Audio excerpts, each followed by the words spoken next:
My name is Mikhail Peters, and this is Lab 1, Charge Tapes. Introduction. The purpose of this lab was to determine the amount of charge of a piece of tape by observing interactions between two separate charge tapes. For this lab, we used clear tape, a ruler, a flat desktop in order to create the charge tapes.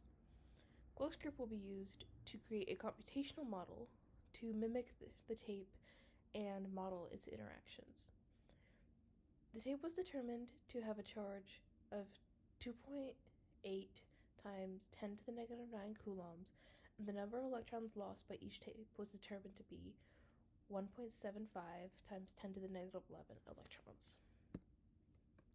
The fundamental physics principles that we need to understand in order to do this lab, first is Newton's second law, which is the momentum principle. This states that the change in momentum is proportional to the net force felt by the system. Therefore, if an object in our system is feeling a force, we can calculate its momentum, and if we can calculate momentum, we could also calculate force. Coulomb's law describes the attractive or repulsive force between charges based on the amount of charge, magnitude of charge, and the relative position, as modeled here by this diagram. It can also be seen here. And finally, the universal law of gravitation describes attraction between two masses based on relative position. It follows the same general structure as Coulomb's law, except instead of charge, we have mass, and instead of Ke, which is 1 over 4 pi epsilon naught, we have the universal gravitational constant.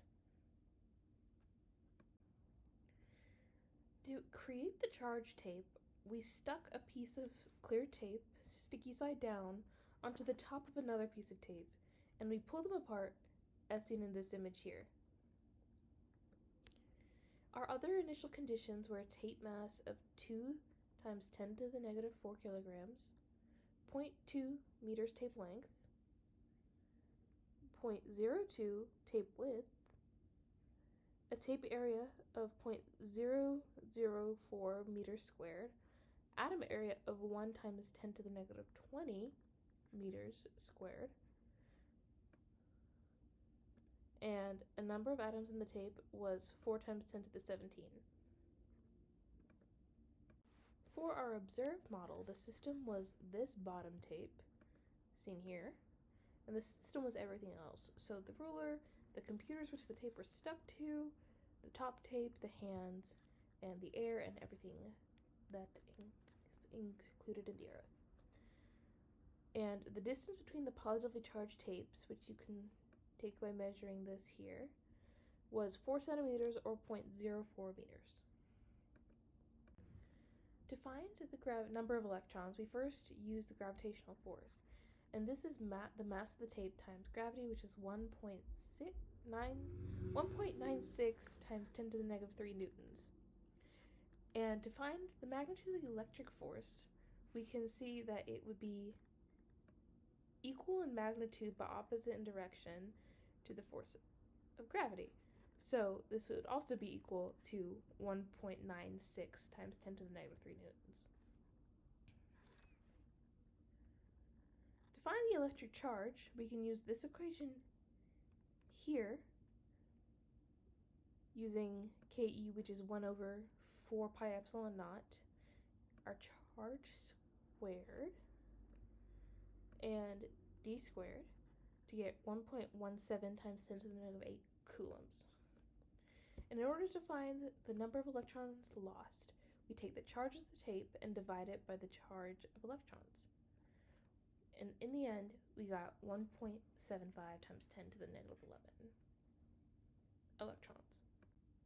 Here is our computational model, and you can see that our ratio of the magnitude of the gravity and electric force are equal in this case. This is where we calculated those forces, and here is the outcome. And these are our initial conditions. Possible error could come from the assumptions of no air resistance, that the tape is a point charge, or that the charge is evenly distributed, and things that could have actually caused the error were loss of charge to the surroundings, resulting in less than what we initially calculated, or an uneven charge distribution. For our what if question, if the charge of electrons and protons were switched, the results of the lab would be the exact same because the charges in the problems would be equal, they would just be on opposite objects. It's important to handle the tape with care because when we touch the tape, we allow electrons to return to the tape, causing it to return to neutral.